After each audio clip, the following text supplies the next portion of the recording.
For dogs encompass me, a company of evildoers encircles me. They have pierced my hands and feet. Wait, they have... So, is that what's... David somehow is being pierced? And you can't change one letter and make it pierced. You can't. This is complete nonsense. But people peddle in this nonsense, and if you don't know any better, then you go, oh, it sounds good to me. Like, why would he say something so preposterous? It's because he knows that you're never going to look this up.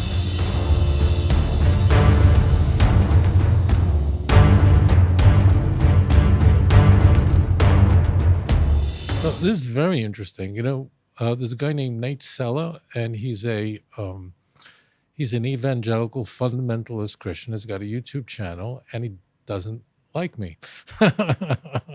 He would rather that I do not respond to Christian missionaries who target Jews for conversion.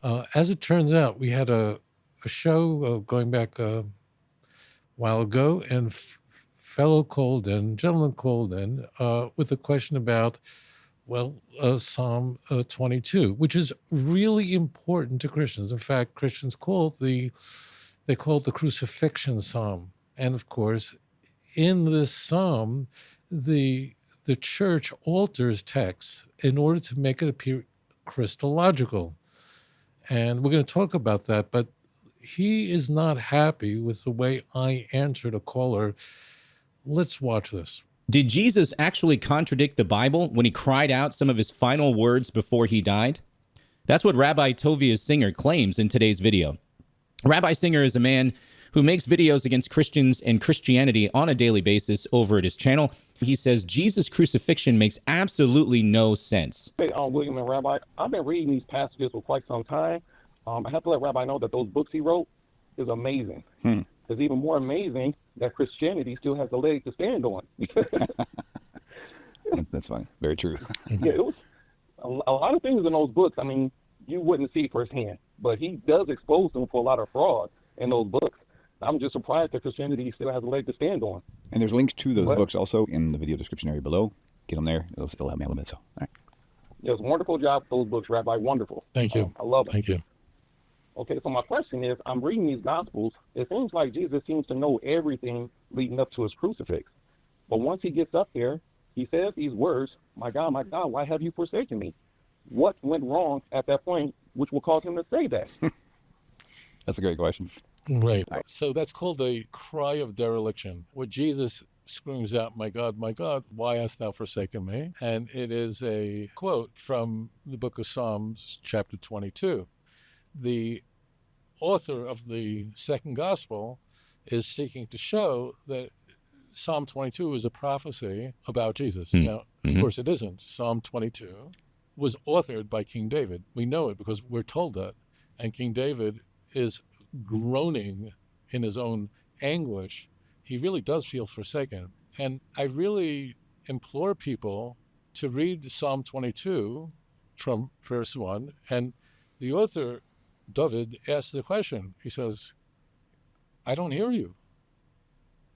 Yeah, maybe some of us can relate to that, where we pray to God and we're just wondering, is there someone listening to me right now? David HaMelech asks the question, when my ancestors asked you questions and supplicated to you, you responded, but I'm not hearing anything.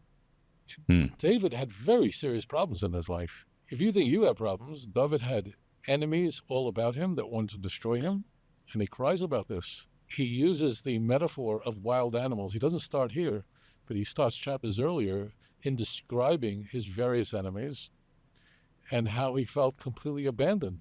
So Rabbi Singer says David wrote Psalm 22, so Psalm 22 is about David. Okay, well, let's take a look at Psalm 22. My God, why have you forsaken me? Why are you so far from saving me from the words of my groaning? Oh my God, I cry by day, but you do not answer, and by night, but I find no rest. Yet you are holy, enthroned on the praises of Israel. In you our fathers trusted. They trusted and you delivered them. To you they cried and were rescued. In you they trusted and were not put to shame. But I am a worm and not a man, scorned by mankind and despised by the people. All who see me mock me. They make mouths at me. They wag their heads. He trusts in the Lord. Let him deliver him.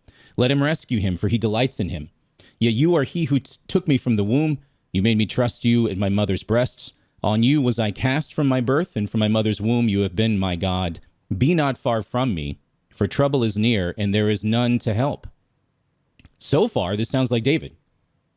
I'm with Rabbi Singer. Verse 16, for dogs encompass me, a company of evildoers encircles me. They have pierced my hands and feet. Wait, they have, so is that what's, David somehow is being pierced? Is that what's going on here? Now, a lot of Jews are going to point out that when you get to verse 17 in their translation, that it says this. Verse 17, for dogs have surrounded me, a band of evildoers has encompassed me, like a lion, my hands and feet. Okay, but wait a second, that reads awkwardly, does it not? What do hands and feet have to do with a lion circling? It's as if the hands and feet are inserted here for no reason. Except when you take a look at the Masoretic text, which is an ancient 10th century Hebrew translation of Tanakh, a translation which, by the way, aligns perfectly with the Dead Sea Scrolls.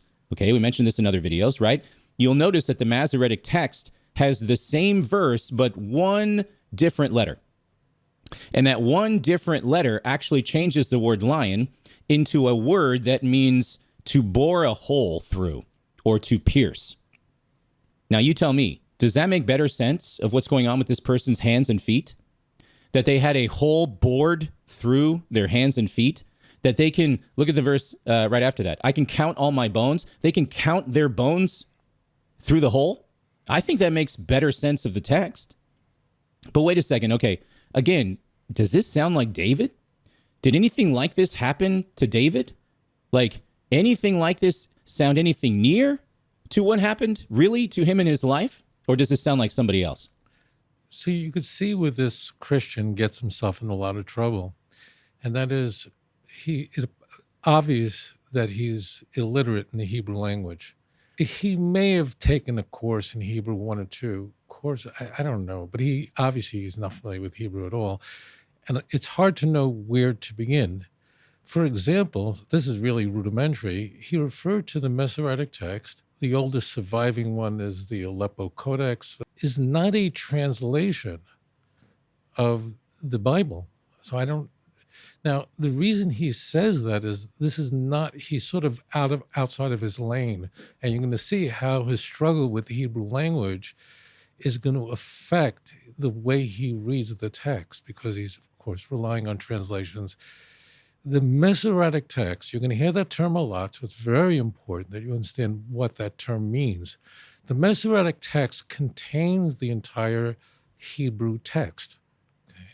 It's not translated, as he said, and he kept repeating, it's a translation. It's not a translation. It's the Hebrew text. The only way it differs from, let's say, the text you'd find in the Dead Sea Scrolls is not the Hebrew letters. They're all there. It's all the same. It's not a translation. But if you're not knowledgeable about this stuff, you think it's a translation, but it isn't. The only thing the Masoretic text supplies in addition are the vowels and also the trup, the musical notes. So let's say you're an English speaker. Imagine a sentence that had no vowels in it. Like imagine you have a regular sentence and you just remove all the vowels. Well, that's what Hebrew is.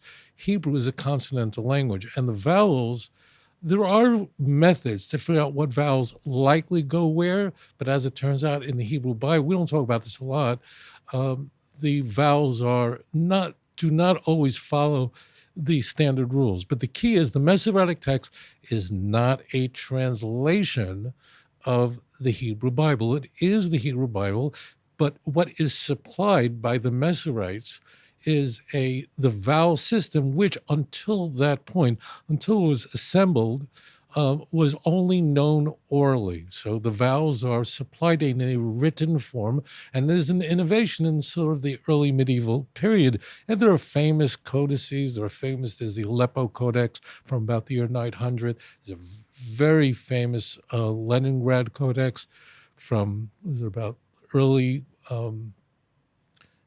it's about a century later. That's actually complete. So these are not translations. So there's nothing, and he was right. He was correct that the Hebrew Bible, the Masoretic text, is loyal to what you'd find in Dead Sea Scrolls. That does not mean people didn't make mistakes in the Dead Sea Scrolls. They did. There are errors. So that means these scribes, and to their credit, in Qumran as an example, their scribes try to correct the mistakes. Today it's scanned by a computer, literally, so that you wouldn't find an error in a modern day scroll. But getting back to this, the word Kari means like a lion. So the text is describing King David's enemies. The text, the psalm, identifies the author as King David, right? It's a song of David, and King David had problems. Imagine you have enemies all around you. You have a son that wants to kill you. Imagine that. Have you ever been betrayed in your life? King David was, by those who were close to him. He had a father-in-law who wanted to kill him. He had problems all about him. What made him great, what made him unique, is that he never gave up on God, but he cried aloud. And his supplication becomes a supplication for all of us. In verse 17 in the Hebrew Bible, and verse 16 in the Christian Bible, the last words are, Kari yodai v'raglai. His last words, Kari yodai v'raglai. Now, an Ari is a lion. Kari means like a lion. So that prefix, the kaf in the beginning, so it's kaf aleph resh yud. Kari means like a lion. It's a real simple word. And all the Christian translators mistranslate. They all render it as they pierce. So imagine you've got a text where King David is describing his enemies as wild animals throughout this chapter. He does it earlier. He'll do it in a few passages later, that they're like lions and dogs and wild bulls all around me. That's his metaphor. So imagine you've got these words, like a lion, they're at my hands and my feet. What did the church do? It's selected in the words, like a lion. So now you have white letters on a black background. You then tap the delete key and they disappear. And then you type it instead, they pierced my hands and my feet. And suddenly it sounds like crucifixion. It sounds like Jesus. That's the claim he's making. But of course, his claim is completely bogus. It's complete nonsense. The word Kari, the word Ari appears all over Tanakh. You can find that exact same word as an example in Isaiah 38, verse 13. The exact same word. And I know some of you watching me now don't read Hebrew, right? I know that. So you're going, how do I know, Rabbi? Maybe he's telling the truth. Well, you can do this if you go to Isaiah 38:13 and compare the Hebrew word to Psalm 22, and again, verse 17 in the Hebrew Bible. And you'll see, so in Isaiah 38:13, Shivisi ad boker kari, I reckoned till morning that as a lion. Any Christian Bible translates that exact same word as like a lion. Only here in Psalm 22 is that word rendered pierced. One other point that I don't think I bring up very often. This particular passage you'd think would be quoted in the New Testament. And given that Psalm 22 is quoted frequently in the Christian Bible, other passages like the cry of dereliction that we saw early in Mark chapter 15, where basically the author of Mark inserts these words, copies and pastes it in the mouth of Jesus. Now, if they want to do that, they can. Just don't claim it's a fulfillment, okay? Don't claim that this shows, look at that. King David lived about 1,000 years before Christianity, okay? It's like 1,000-year difference between the time that King David lived and Lahavdil, the time that Jesus lived, because it's a long time. They go, whoa, how did he do that? So what they did is King David is speaking extemporaneously, of course, with divine inspiration, and he's crying out to God. And this is a very important point. We're going to get to this in a moment, but this is not like we're reading Shakespeare or we're reading a person sort of musing about his horrible predicament. This is prophecy. That means we're all supposed to take this to heart. But what the church has done was altered the text in order to make it appear Christological. You would think that a verse like that, if it really said they pierced my hands and my feet, if that's how that passage was understood historically, then don't you think Paul or any of the writers of the Christian Bible would have used it? They didn't. Isn't it interesting that this passage, again, I want to remind people looking at this because I want you to look this all up for yourself. Isn't it interesting that while there are many verses in Psalm 22 that are quoted in the Christian Bible applying it to Jesus, okay, this one of all of them is not used by the Christian Bible. The reason is it's a later corruption. I mean, this is done, no doubt, in the 2nd century. This is done later. So therefore, the writers of the New Testament just never thought of doing this. They never came up with this. Came up with this cockamamie thing. Okay, so there's that. Now, the other thing you can tell very quickly, this fellow Nate is not, doesn't read Hebrew. Is not a Hebrew. He's illiterate in the Hebrew language, is that he said that in the Dead Sea Scroll, you could take the word that you find there and you can change one letter and then it means pierced. This is a dead giveaway that what he's doing is he's going on to Pastor Google. So when someone like that, he wants, you to be a Christian, and he has to address these issues that Jews like me raise.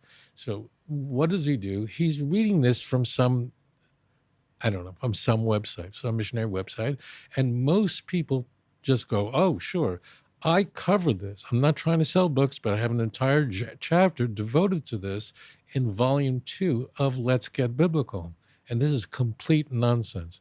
So this comes from this does not come from Qumran. This comes from Nahal Chever cave, and I have the fragment in volume 2, Let's Get Biblical, so you can see it for yourself. And you can't change one letter and make it pierced. You can't. This is complete nonsense. But people peddle in this nonsense, and if you don't know any better, then you go, oh, it sounds good to me. Like, why would he say something so preposterous? Because he knows that you're never going to look this up. So here's what missionaries argue. So the word Kari, Kof Aleph Resh Yud, okay? So that last letter, the Yud, is that smallest letter in the Hebrew alphabet. Its bottom does not go to the floor of where the other letters are, but it's really up there. It's that little letter, right? So the argument goes like this. If you change that letter Yud, the last letter of Kari, into a Vav, which means you elongate the leg, so then it becomes Ka'aru, and he is arguing, and again, because he's not knowledgeable about the Hebrew language, he's then arguing that the word Ka'aru then means pierced. This, my friend, is complete nonsense. Now, he just doesn't know any better, but he's regurgitating the kind of stuff he finds on the internet. As it turns out, the word Ka'aru means nothing. It's complete gibberish. Now, what are you talking about? Well, there is a word. I'm not gonna. I think you might believe that I'm like making this up, but I'm not. There is a word where if you take out the aleph, so if you turn the yud into a vav and you take the aleph and you turn it into a microwave oven, no, you take the aleph out, so then you had to alter 2 letters. One letter you change from a yud to a vav, and one letter you remove completely. Then, so it's 2 letters, then you don't even get your magic word. You don't get the word pierce, but you get the word karu. Now, karu doesn't mean to pierce. There are words for pierce, like dakar. They know that one from Zechariah 12. So that means that would be the word to use pierce. But karu would mean to excavate, to dig out, like King David says in Psalm 40, when he says, sacrifices and offerings you don't want, but my ear, oznayim korisoli, but my ears. It doesn't mean you have pierced or stabbed. It means you have opened. It means to excavate, to open something up. So it vaguely sounds something remotely resembling pierce. So it's not like he says it's one letter. Now, the reason he's doing that, he's not like going, let me see if I can trick my audience. I don't know him. I've never met him in my life. I have no clue. But I'm going to be very charitable here. And I'm just going to assume that he just read this off of some website, he read it in some missionary source, some Christian source, and he's just repeating it. So you'd have to change 2 letters, which is mind-blowing. Moreover, this fragment from Nachal Hever, as it turns out, if you look at the fragment itself, it actually is so poorly written. Ink is just very hard to make out. It also, the handwriting is very poor, which means that whichever scribe did this, so this is Nachal Hever, which means this is this is ancient material that comes from between the 2 wars, between the Great War of 70 and the Bar Kokhba revolt. So it's later than the Qumran text. And moreover, this fragment that we have is just loaded with spelling mistakes. So the last letter is just very hard to make out. It's very hard to make out. One could say it could be, it looks like a yud, but it's so smudged out. Remember, this is nearly 2,000 years old. So it's almost unreadable. But there's an aleph there, so that means it can't be karu. So this is complete nonsense. Moreover, the next word, so the word says Kari Yodai. Yodai means my hands, okay? So as it turns out, in Psalm 22, verse 17 in the Hebrew Bible, 16 in the Christian Bible, the next word is Yodai, which means my hands. Whichever scribe from 2,000 years ago made this fragment actually misspelt the very next word, where the very next word also has a hey at the end. So instead of yud dalad yud, my hands, it says yud dalad yud hey, which is her hands, yodel. You've changed the, wow. So if I were writing somewhere in a desert, if I was like in a wilderness somewhere and I'm writing this stuff, I might make a spelling mistake. That can happen to anybody. But to take such a problematic text and say, we have a proof here, and Rabbi Singer puts out a video every day. He says, I put out a video every day against Christianity. Like, does he say like every day missionaries put out videos like to convert Jews to Christianity? Of course they do. So that doesn't bother him. But somehow the Jew does it. It's a problem. But that's the deal. So this is completely off. King David is speaking of himself, of course, through a Ruach HaKodesh, through divine inspiration. And again, this is very important. We are not to look at the book of Psalms like Shakespeare, and we just have King David's musings of his pain. We're supposed to take to heart what King David says and contemplate and meditate on it. And it's for future generations that will struggle and will look to a final redemption in the end of days, that we hope for the final coming. Of course we do. This is not like you're just reading someone's autobiography. That's not. This is scripture. This is here to enlighten. What's even more fascinating is there is a well-known, well-regarded Jewish rabbi who wrote commentaries for the entire Tanakh, for the Talmud. He is revered in the Jewish community. His name is Rashi. He was a French rabbi in the 11th century.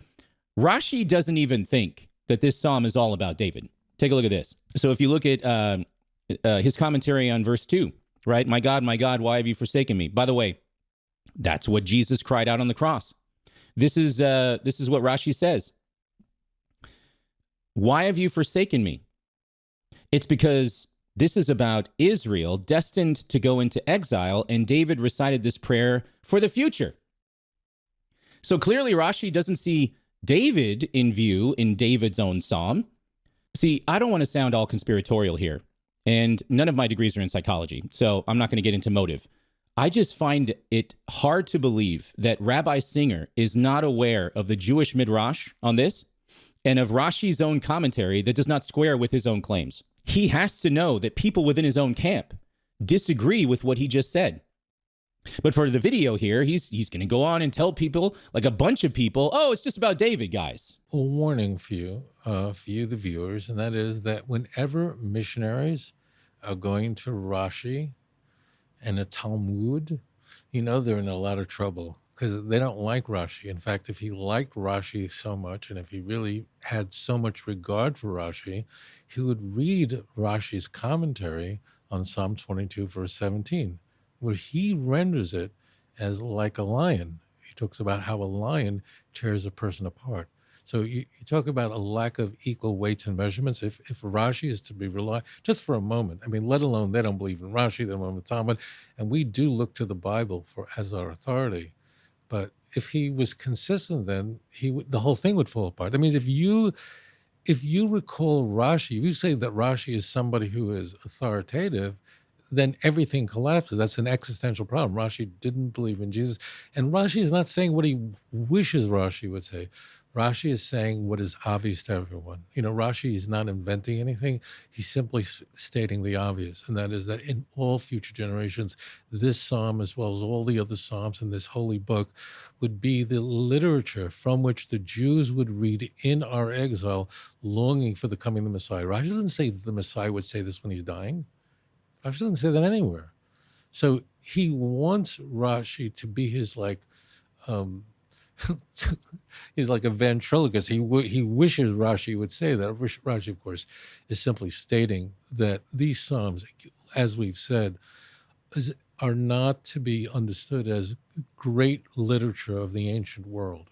If you do, you're making a mistake. But rather, all these supplications we find in these psalms are an inspiration for the nation of Israel. And of course, King David is looking to the future, that when the nation of Israel is exiled, it would supplicate to God in this way. It doesn't say the Messiah would say this as he's dying. It doesn't say that. So this is complete nonsense. But I think this is really instructive, because I want you to be very aware that missionaries will use any rabbinic literature that vaguely, remotely resembles what they wanted to do, and they'll say, there you go, your own camp. You're not listening to your own camp. But what we do is, here's my rabbi, okay? This is my chief rabbi. His name is Rabbi David, King David. King David lived 3,000 years ago. His name is mentioned in Tanakh, in the Hebrew Bible, more frequently than any other. The Messiah is not supposed to die. The Messiah is to bring about a time where there will be a universal knowledge of God.